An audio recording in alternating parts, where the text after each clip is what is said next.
Treat me like a game and I will show you how it's played. Her life crumbles whilst mine has never been better.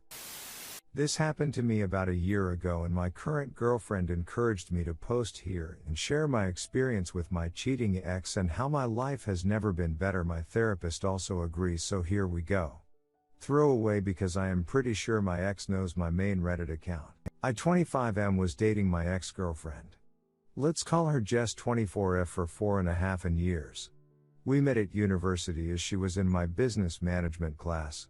We got put together on a huge project for the semester and we just sort of clicked, and after we finished the project I asked her out, and she said yes. Those first few years together were absolute bliss.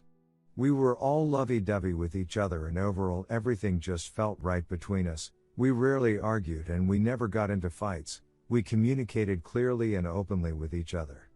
I really thought she was the one that I was going to spend the rest of my life with. Hell, I was saving up to buy her a ring, but here I am. During the last half year of our relationship she began to grow distant and was constantly making excuses on why we couldn't hang out together as much. Both of us of course were out of university and we had begun working full-time jobs, so I thought this was normal. Note, we never were living together, but then soon enough she was starting to turn down intimacy. For some background info, me and her have very high libidos. We normally would go at least once a day. I always wore protection and she was on the pill because neither of us were ready to have kids, thank God. One night we decided to spend the night at her place. I tried to initiate intimacy and of course she turned it down. This was really beginning to piss me off and I voiced my frustrations to her, but she just said that she wasn't feeling comfortable with her body at the time and asked to give her some space when it came to initiating intimacy. I agreed and we both went to bed. Or at least she did. I just had this gut feeling in my stomach that something was off and I went to snoop on her phone once I knew she was asleep. Yeah, I know this is bad, but I don't regret it one bit, and found out that she was hooking up with her serial cheating ex 24M. Found messages, pictures and full-blown videos of them ducking.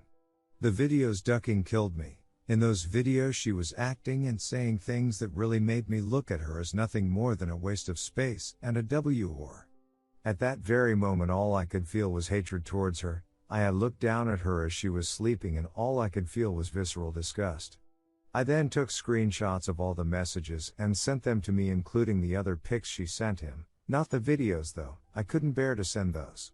I quietly took whatever belongings I still had at her apartment and took them out to my car and went back to my apartment. In the morning she called me and asked me where I was, and I just gave her a quick believable excuse and she bought it. Now here is some background info. Now let me introduce you to one of my close childhood friends. Let's call her Julia 21F. Julia and I were really close throughout our childhood through high school. Me and her brother are best friends. They live a block away from my parents' home and where I grew up. Now about a year after me and Jess got together, I returned back to my hometown for my cousin's wedding and began hanging out with my old friends, including Julia and her brother. During that night she confessed that she had feelings for me. I turned her down and told her that I already had a girlfriend. She was very understanding and apologized, and after that we didn't really talk as much as I didn't want to give her any indications that I was interested in a relationship with her since I was dating Jess. She was fine with this and understood it with no issues at all. She doesn't use social media, so the only way we would talk is over iMessage. During that time I took a lot of photos of all of us hanging out with each other again. I went back to university about a week later and I showed Jess where I was and who I was with, as she was interested in seeing who I hung out with during my trip. Whilst we were scrolling through images, a picture of me and Julia popped up. She began to ask questions about her and who she was. I already explained to her that she was a childhood friend of mine and that during the trip she confessed feelings for me, but I shot her down and I showed her the text messages to back it up. And overall she seemed fine with that. About a year later, during a little argument we had, she confessed to me that she was very insecure about her body and that she grew very insecure after seeing pictures of Julia because Julia had a very slim figure and looked gorgeous. I did my best to calm her fears, but I think in the end she never really got over that. Now back to the story. I messaged my parents back in my hometown and asked them if I could stay at their place for the upcoming week, as I have some important things to discuss with them, and they were worried but agreed. I've been telling Jess that I was going down to see my parents as I haven't seen them in a while. I want to visit them, and she didn't bat an eyelid at that.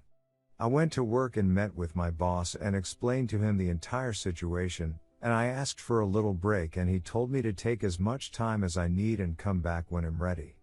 I went on my way down there during the weekend and told my parents everything. They were truly disgusted with her actions, and my mom told me that if I ever took her back, she was not allowed at their house ever.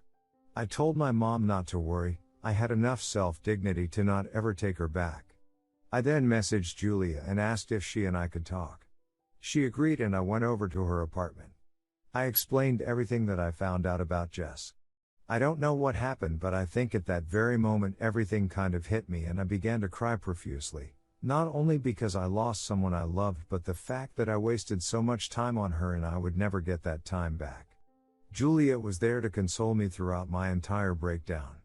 After a little while I calmed down. She brought out some drinks and we just drank, watched movies and played Mario Kart till about 2 a.m. At this point we were both quite tipsy to say the least, and I couldn't really go back to my parents' place. She offered me to stay the night and I did. We went to her room and one thing led to another and we were making out on her bed. Just before we took off our clothes, she told me to take out my phone and to start recording. As you can probably guess, we did the deed quite a few times that night. The entire time we were doing it, Julia was yelling out derogatory things about Jess, like "this pussy is so much tighter than that filthy whores," stuff like that. After our last go, I went and stopped recording and we went to bed. I woke up the next day to smell of her making breakfast and we ate together. I asked her why she wanted me to record what we did last night, and she said that she wanted to help me get some payback. I never once mentioned getting revenge on Jess, but I guess Julia knows me pretty well and knows that I would want to get some revenge just for treating me this way. She told me to just send her the audio file from the recording and break up with her. She told me that she still has feelings for me and will wait for me to sort everything out with Jess. I told her I can't promise her anything and she said that was fine. She just wanted me to know. After that we said our goodbyes and I went back to my parents' home, and they were kind of worried, asking where I was last night. I told them me and Julia were just catching up. My parents were relieved, but as my parents got ready for work, my dad had a small smirk on his face. Guess he knows what I was doing that night. I went onto my computer and downloaded the video from my phone and edited the video to just audio and a black screen. Once that was done, I spent the rest of the weekend with my friends partying and having fun, as well as spending a lot of time with Julia and maybe having intercourse a few times as well, this time no recording. I informed my boss that I would be returning to work in about a week, and he said that was perfectly fine, best boss ever. I then texted Jess that I knew she was hooking up with her ex, and I sent all the screenshots. My last message to her ever was "treat me like a game and I will show you how it's played," and I attached the audio of me and Julia having time and then blocked her. Over the next few days I was getting spam calls and spam messages from a bunch of our mutual friends and her family. I sent them all the screenshots of the text messages that I had, and it was radio silence for the most part after that. Her parents called me and apologized for their daughter's behavior, and that was that. Where I am now about 1 year later. I just had my 26th birthday with my family and girlfriend of close to 1 year, Julia, who is now 22. I recently got a promotion at my work and Julia just moved in with me, and she is going to graduate in a little over a week from now. She transferred over to the university I went to for her final year. I have a constant workout schedule. I am now 5'11 plus 165 pound. I was always pretty skinny while I was growing up. I have never felt more proud of myself, and I feel genuinely cared for in ways that I have never felt before. Now for my ex, a friend told me that apparently she went through a huge crisis because after I dumped her she found out he was pregnant, and her ex that knocked her up apparently ghosted her. I couldn't be the dad cause I never went raw on her. She had an abortion and her life has been a mess ever since, has an alcohol addiction, and thanks to the video I sent her she now has huge body insecurity issues that has ruined most of, if not all, her relationships since. For her I am the one that got away, and for me she is the largest bullet I ever dodged. I still despise her because those 4.5 years we spent together are lost and I can never get them back. But I am living my best life and I couldn't be happier. My one piece of advice to anyone who has been cheated on: Never settle for someone that doesn't respect you. The world is your oyster, go out and live your best life. Redditors' reactions. Redditor 1. Biggest revenge one can ever take is to live their life to the fullest. One advice I'd give is always be more happy about your life going well rather than focusing on what she is up to, but kudos to you. Redditor 2. Now that is a ducking story, good on you and continue loving you life with your awesome girlfriend. Sounds like she is a keeper.